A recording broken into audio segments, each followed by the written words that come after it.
Buenos días, compañeros, muchas gracias a los que veis mis vídeos, muchas gracias a los que hacéis comentarios y muchísimas gracias a los que os habéis suscrito, de verdad. Eso da un apoyo, ¿no? Es la palmadita en el hombro que he dicho alguna vez. Bueno, he hablado, pasé de puntillas un poco el otro día con el tema de los flaps, hablando de la altitud de densidad, ¿no? Entonces, la altitud de densidad es una de esas cosas que los pilotos profesionales lo tienen clarísimo, pero nosotros, los pilotos así de aviones un poco más sencillos, pues bueno, sabemos que existe, pero la verdad es que no le hacemos mucho caso. Hasta que tienes un susto como el que os contaré algún día de estos que tuve yo en Castejón. Así que hoy he decidido que voy a hablar de altitud de densidad. Altitud de densidad es un binomio junto con el peso. Cuando se alinean los dos en tu contra te pueden gastar un disgusto o te pueden pegar un susto enorme. Y si la cosa va peor, pues puede ser, pues eso, un disgusto. Altitud de densidad, yo creo que todos tenemos el concepto de lo que es la altitud de densidad. Pues eso, es una densidad. La densidad del aire, vamos a hablar de densidad del aire. A mí el concepto de altitud de densidad me parece muy bien, porque es una manera de referenciarlo, para hacer las tablas y todo esto, pero es para que veamos cómo funciona. Vamos a hablar de densidad. ¿Qué es densidad? Densidad es unidad de masa por una unidad de volumen, es decir, si para el mismo volumen hay más masa, tenemos más densidad. Si tenemos menos masa, tenemos menos densidad. ¿Cómo afecta la densidad del aire? Porque ahora vamos a pasar al mundillo donde estamos nosotros, que es la densidad del aire. ¿Cómo nos afecta la densidad del aire a nosotros en los aviones? Bueno, y a nosotros mismos, porque a nosotros, os recuerdo que por encima de 10.000 pies no podemos estar indefinidamente, ya tenemos un tiempo, porque nosotros también necesitamos el oxígeno, y si el aire es poco denso, tenemos problemas con la respiración, porque tenemos poca concentración de oxígeno. Volviendo. ¿Cómo afecta la densidad del aire al avión? Al avión le afecta de dos maneras. Uno, como tal, como densidad completa, y sería en la aerodinámica del avión, es decir, en la sustentación del ala, en las resistencias inducidas y todo el tinglado este. Y luego, la densidad en cuanto al 20% de oxígeno que tiene el aire, pues sería para la combustión para la combustión del motor, o sea, para la potencia del motor. Y hablaremos después. Entonces vamos a hablar de las dos cosas. Primero de lo que sería la densidad, cómo afecta al ala, y luego de la densidad, cómo afecta la parte de la densidad que es oxígeno, cómo afecta a la combustión del motor, o sea, al motor. El ala, ¿qué pasa? El ala sabéis cómo funciona, ¿no? El ala es una curva que entonces por arriba pasan unas moléculas, por debajo pasan otras, la diferencia de velocidad, teorema de Venturi, que es esto de Bernoulli, bla bla bla bla bla. Es decir, a más densidad tenemos más sustentación y por ende más resistencia inducida, y a menos densidad tenemos menos sustentación para la misma velocidad, quiero decir, tienes menos velocidad y por lo tanto menos resistencia inducida. Fijaos que con alitas muy pequeñas pues se levantan estos barcos de ahora, estos veleros que van a toda leche. El agua se comporta igual que el aire, o sea, pero claro, como la densidad del agua es tan grande, con alitas muy pequeñas, fijaros vosotros la cantidad de peso que llega a levantar eso.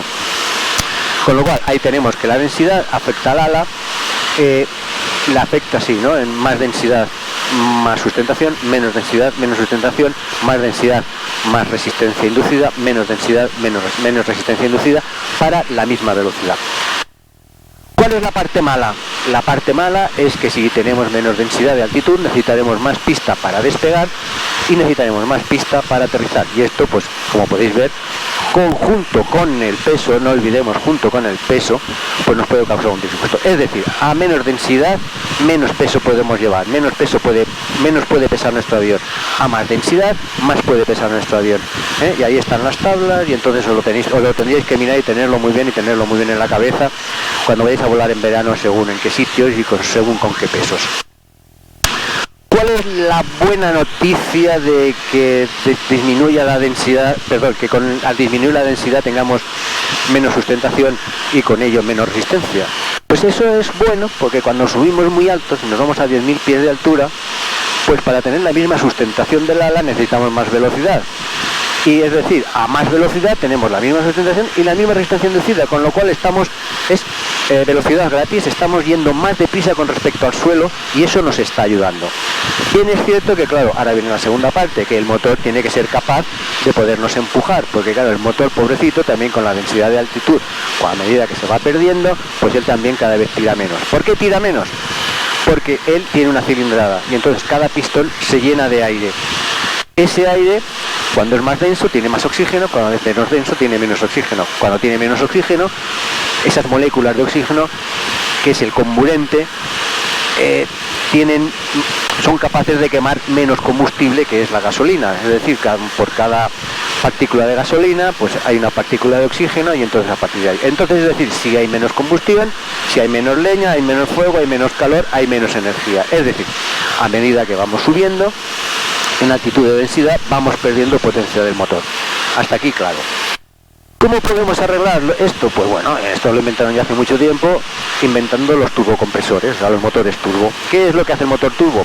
Pues que independientemente de la altitud de densidad, meten la misma cantidad de aire siempre en el cilindro. Es decir, con lo cual ellos a cualquier altitud, prácticamente hasta 15 o 20.000 pies, creo, me parece que es más o menos hasta donde lo hacen bien, mantienen la misma potencia del motor. ¿Qué problema tenemos? Que esa potencia no sirve de nada si no somos capaces de convertirla en empuje. ¿Cómo la convertimos en empuje? Pues con la hélice. La hélice no deja de ser un ala, con lo cual también se ve afectada por la densidad. Entonces, si al motor este turbo no le ponemos una hélice que sea capaz de transmitir la potencia del motor en todas las altitudes, pues estamos perdiendo pues lo que es la esencia del motor. Porque entonces, claro, si nosotros una hélice de paso fijo la ajustamos para el despegue, cuando cojamos altura, como tendrá menos resistencia inducida a esa hélice a las mismas revoluciones, pues se pasará de vueltas.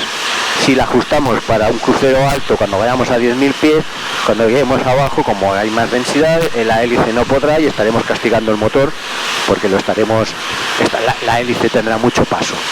Con lo cual, un motor turbo no se entiende o está mal, muy mal, está a dejarlo solito, necesita una hélice de paso variable. Entonces es perfecto, ¿no? Porque entonces la hélice de paso variable pues es capaz de transmitir la potencia del motor. El motor no pierde potencia a lo largo de la altura y la hélice está capaz de transmitir esa potencia y transformarla en empuje a lo largo de la altura. Perfecto. ¿Qué ganamos además? Como hemos dicho, a medida que ganamos altura y tenemos menos resistencia inducida porque el aire es menos denso, pues vamos más deprisa. ¿En qué proporción? Os recuerdo aquello de que la velocidad era la velocidad indicada, o la calidad, no lo sé bien, ahora no lo recuerdo, el 2% de esta velocidad que nos están dando el marcador, el velocímetro, el 2% se incrementa por cada 1.000 pies. Es decir, si vamos a 200 kilómetros de indicada o calibrada, insisto, no lo sé, y vamos a 10.000 pies, con respecto al suelo, la TRU sería 240. Perfecto, este sería el tema.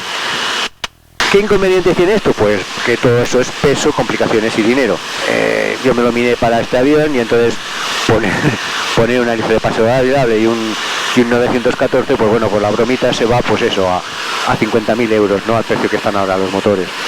¿Merece la pena? Pues no lo sé, chicos, depende de lo que hagas, depende de dónde operes, depende de muchas cosas.